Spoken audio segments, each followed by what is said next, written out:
Good morning students, कैसे हैं आप सब लोग। ह्यूमन ज्योग्राफी के 3 बेसिक कॉन्सेप्ट्स हमने पिछले वीडियोस में देखे।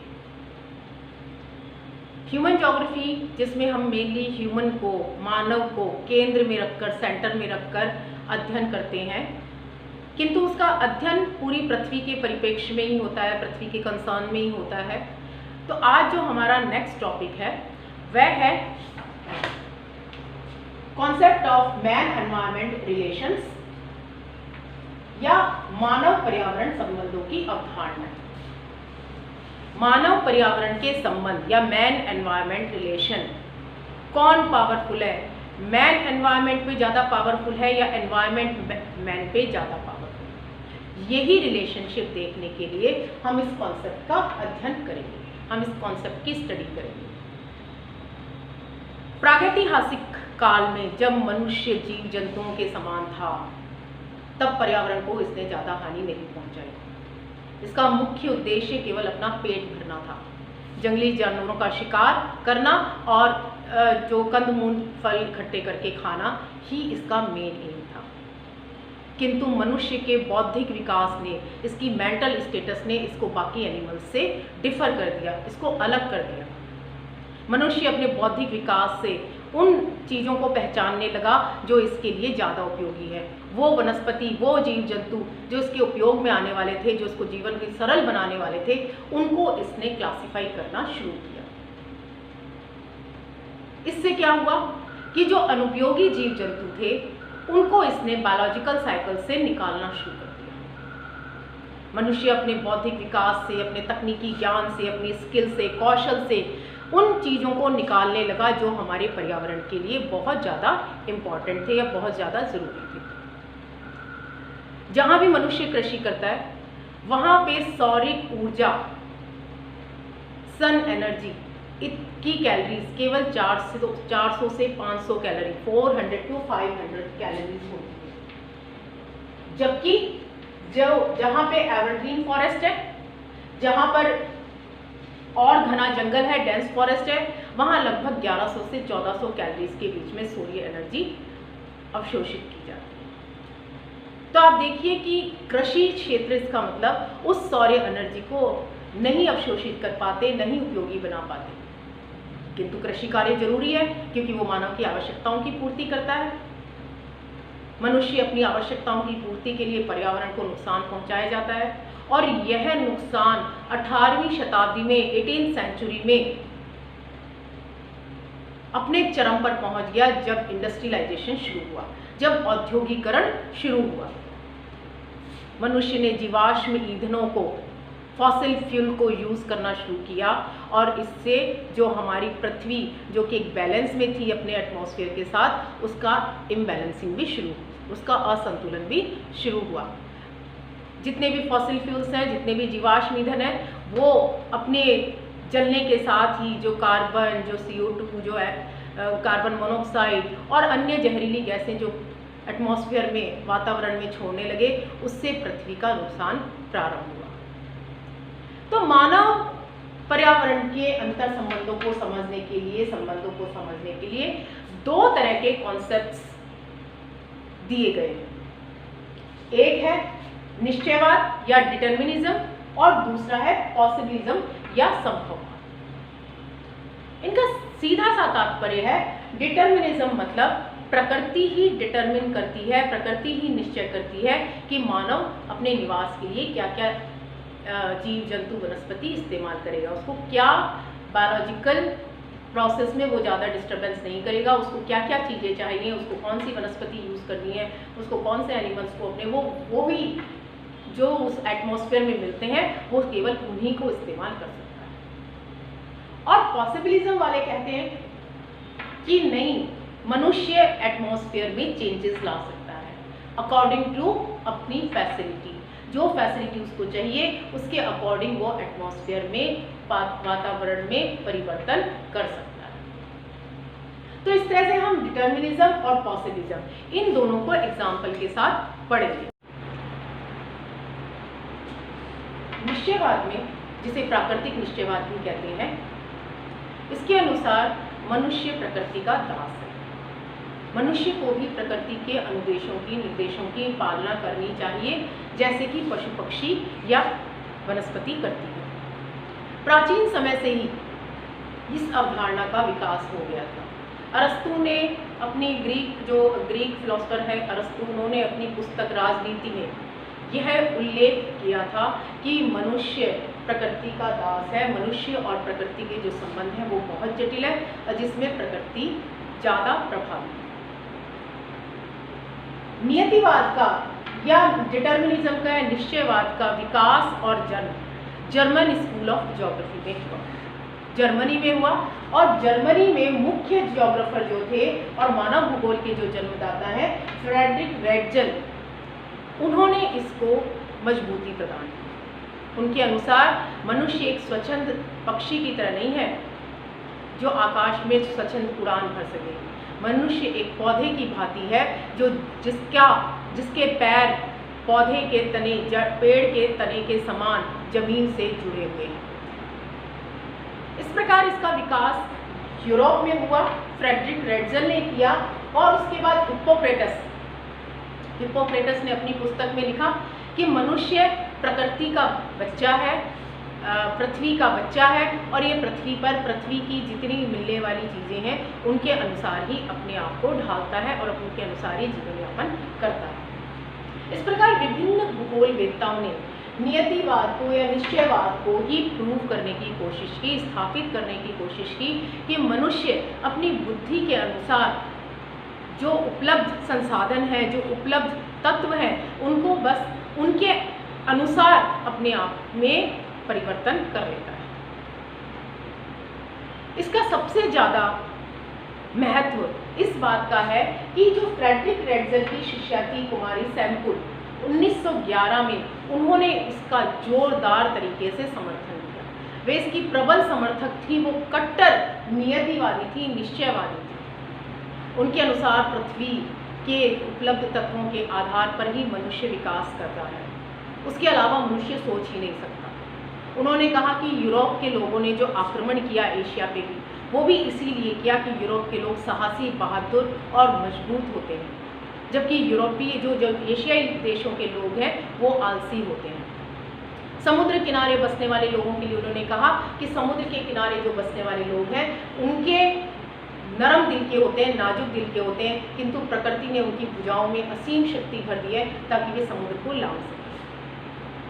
सैम्पुल का कहना था कि प्रकृति ने उसके सामने चुनौतियां प्रस्तुत की हैं और कानों में धीरे से उसका हल भी बता दिया है, सोल्यूशन भी दे दिया है।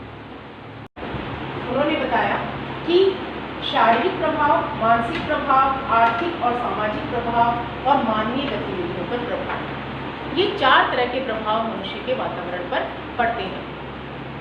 शारीरिक प्रभाव के अंतर्गत शारीरिक अंग प्रभावित होते हैं, जैसे कि मैंने आपको पहले एग्जाम्पल में बताया था कि जो समुद्र के आसपास रहने वाले लोग हैं उनकी भुजाओं में शक्ति होती है।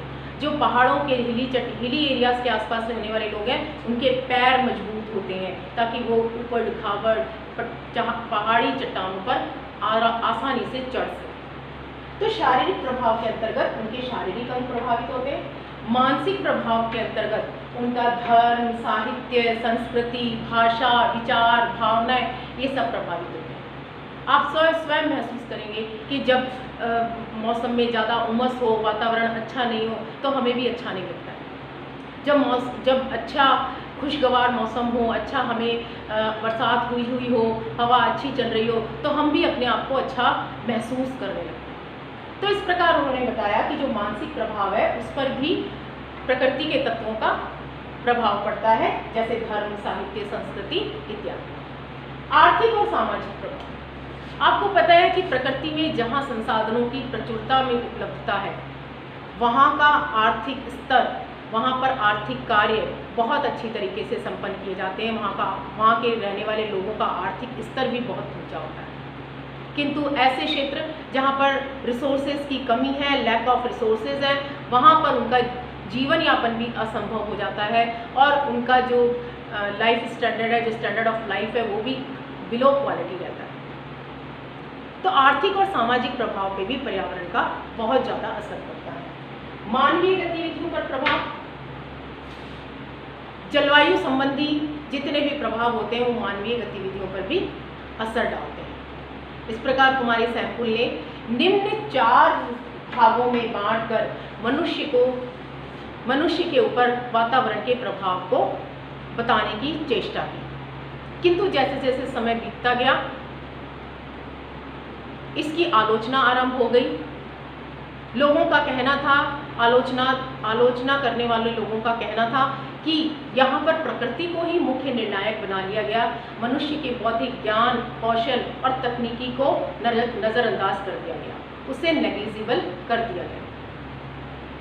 तो इस प्रकार 20वीं शताब्दी के 20 वर्षों तक तो नियतिवाद या प्रकृतिवाद ही हावी रहा, किंतु उसके बाद एक नई विचारधारा का जन्म हुआ जिसे हम पॉसिबिलिज्म या संभववाद कहते हैं।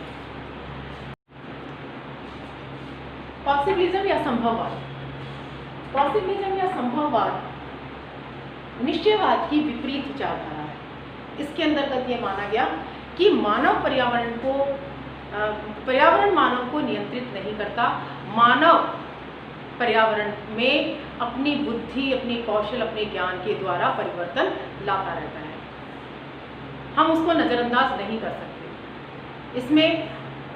इसका जो विकास और जन्म था वो फ्रांस में हुआ और जिसे विडाल डिला ब्लाश ने इसके प्रतिपादक थे।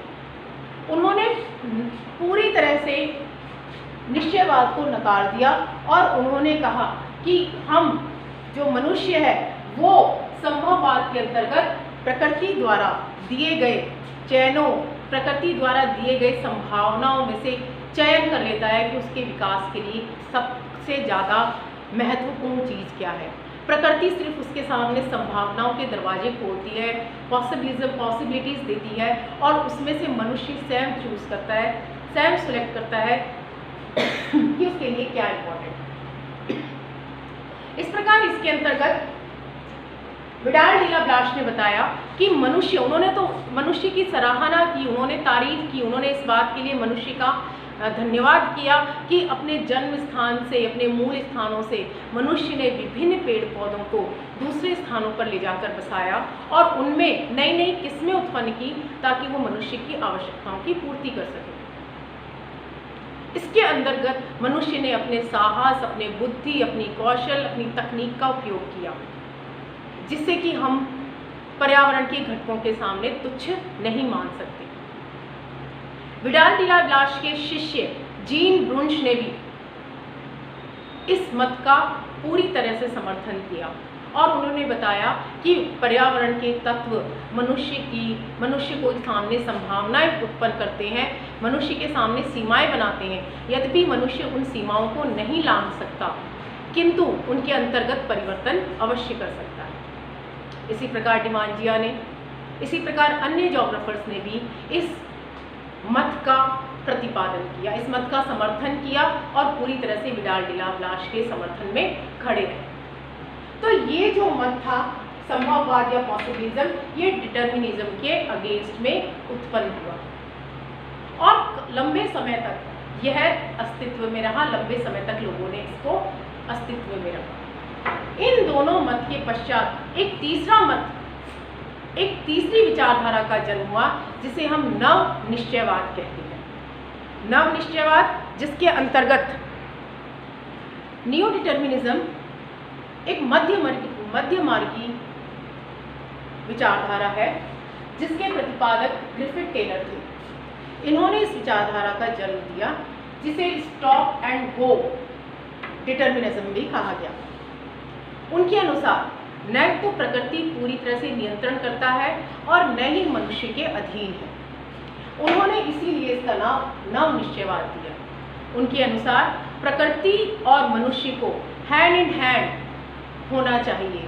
प्रकृति में वे तत्व जो बहुत सीमित मात्रा में उपलब्ध हैं, मनुष्य को उन घटकों को कम इस्तेमाल करना चाहिए, कम उपयोग में लेना चाहिए, चक्रीकरण की व्यवस्था अपनानी चाहिए ताकि हम प्रकृति को कम से कम नुकसान पहुंचा सकें।